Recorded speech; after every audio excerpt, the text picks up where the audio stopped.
Guillermo Ochoa vuelve a Europa. La verdad, cuando comenzaban a sonar estos rumores, fueron demasiado rápidos. Era día martes por la mañana y para la tarde el equipo de América ya se estaba despidiendo del mejor portero que han sacado de su cantera. Yo soy Edu Torres y esto es el podcast 693. Te agradezco muchísimo que nos estés viendo, nos estés escuchando en cualquiera de las múltiples plataformas donde puedes consumir nuestro podcast. Hablar de Memo Ochoa es hablar de México en la Copa del Mundo, es hablar de la historia mexicana ante equipos imponentes, las atajadas que hizo contra Alemania, las atajadas que hizo contra la selección brasileña, el penal atajado en esta Copa del Mundo a Lewandowski en el partido inaugural contra Polonia.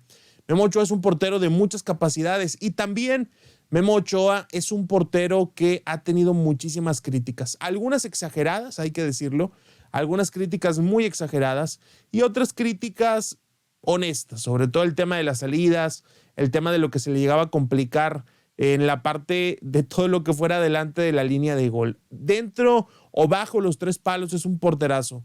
Fuera de ellos, siendo muy sinceros, creo que es un portero más del montón. Hablar de ir al fútbol italiano para Memo Ochoa a los 37 años de edad, que eso es de lo más increíble, un portero mexicano a los 37 años de edad yendo al fútbol europeo, pues obviamente no es como pensando mucho en el futuro, no es como para pensar que sea el proyecto mexicano de la portería rumbo al Mundial del 2026. La salida de Memo Ochoa a Italia, al equipo de Salernitana, del América al Salernitana, pues yo lo veo un tanto similar como el paso de Rafa Márquez del Club León al Hellas Verona. ¿Se acuerdan de eso? Después de ser bicampeón del fútbol mexicano, ser campeón del fútbol mexicano con el equipo de León, Rafa Márquez toma la oportunidad de regresar al fútbol de Italia diciendo que se lo había prometido a su papá, que le había prometido a su papá un día jugar en el fútbol italiano y lo cumplió. Y la verdad es que más allá de haber hecho una gran participación o no, bueno, el Hellas Verona necesitaba experiencia en la defensa y qué mejor que un central mundialista que viajó en el Barcelona, campeón del fútbol mexicano, que a final de cuentas termina haciendo un papel aceptable en aquel entonces en la Serie A italiana. ¿Por qué Memo Ochoa decide volver a Europa? Punto número 1, no estaba nada convencido de renovar con el América. Le quedaban algunos días y hasta este momento, 20 de diciembre, es cuando se decidió que pudiera ir al fútbol italiano. Punto número 2, no tiene nada que perder. Memo Ochoa invirtió bien su dinero, Memo Ochoa tuvo un muy buen salario este último proceso con el América, Memo Ochoa cobró muy bien cuando le tocó jugar en su primera etapa con el América, cuando le tocó jugar anteriormente en Bélgica, cuando le tocó jugar en España, sueldos que obviamente tal vez no son de élite, no estaba cobrando como hoy puede hacer un Chucky Lozano, un Raúl Jiménez, pero que sin duda le alcanza para haber hecho un buen patrimonio. Y número 3, porque es un hombre que, bueno, no voy a hablar tanto del hombre como persona, no, mejor voy a hablar de la parte futbolística. Es un futbolista que asume riesgos, es un futbolista que cuando tenía que salir a Europa y se cayó la opción del Paris Saint-Germain por el tema del clenbuterol, pues no le tuvo miedo a irse a jugar al Ajaxio, a un equipo de una isla que nunca había hecho algo de protagonismo en toda su trayectoria y que fue básicamente a que le tiraran. Fue a hacer un tiro al blanco en la Liga Francesa y a evitar que pudiera ser descendido del equipo y a la primera que pudiera se iba a ir.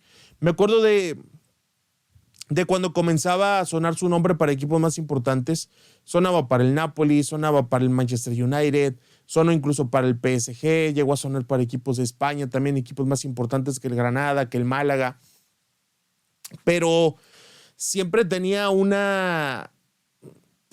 ¿cómo se puede llamar? Siempre tenía un freno.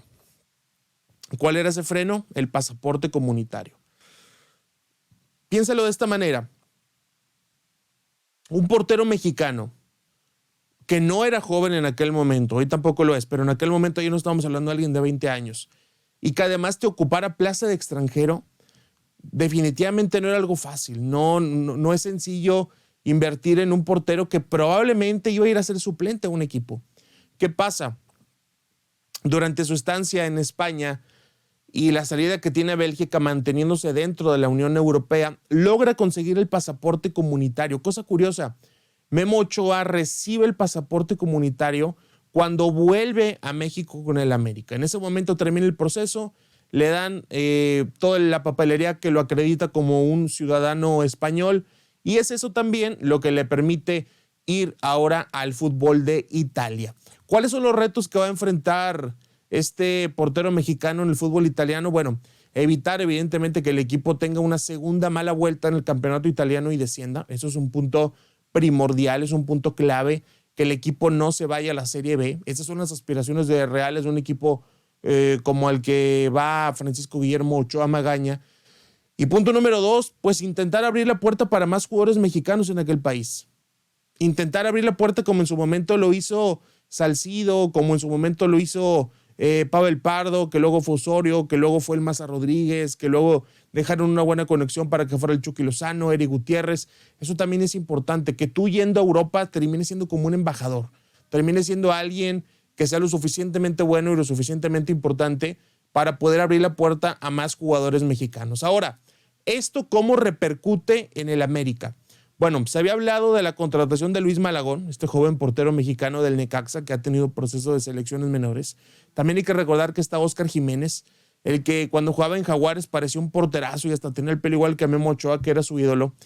Pero creo que también tiene que mover un poquito la portería a nivel juvenil. Por ejemplo, se habló también de que el América estaba preguntando por Carlos Acevedo, pero que les parecía algo impagable por $8 millones, $9 millones por un portero mexicano. Creo que sí era bastante elevado, pero Santos tiene toda la libertad de ponerle ese precio por un jugador que valoran muchísimo. Entonces van a tener que o apostarle a un mexicano como Malagón, apostarle a alguien de casa que tiene mucho tiempo siendo suplente como Óscar Jiménez, o la tercera opción, ir a buscar al extranjero, ir a buscar un portero extranjero y tratar de que se adapte lo antes posible, que sea un portero que conozca muy bien lo que significa el América, que sea un portero que sepa aguantar la presión, porque obviamente esa, ¿cómo se podría llamar? Esa vara que ha tenido un ídolo como Guillermo Ochoa, anteriormente Agustín Marchesín, pues es bastante alta. Hablando ahora de mi opinión, ¿qué creo que debería hacer el América? Lo más importante que creo que debería hacer el equipo de América es levantar el teléfono, llamarle a Pepe Riestra y decirle que cuánto quiere por el señor Camilo Vargas. Es el mejor portero que podría tener el América actualmente y creo que hay varios jugadores no formados en México en la plantilla del América que pueden ser removidos de la plantilla para darle paso a un portero bicampeón del fútbol mexicano y que lo hizo siendo un gran referente. Pero platícanos, ¿qué opinas tú que tiene que hacer el América con la salida de Memo Ochoa? Y por supuesto, ¿qué opinas de este fichaje del mejor portero mexicano en mundiales de la historia al fútbol italiano? Yo soy Edu Torres. Esto es el podcast 693. Te agradezco mucho por vernos, te agradezco mucho por escucharnos. Hasta la próxima.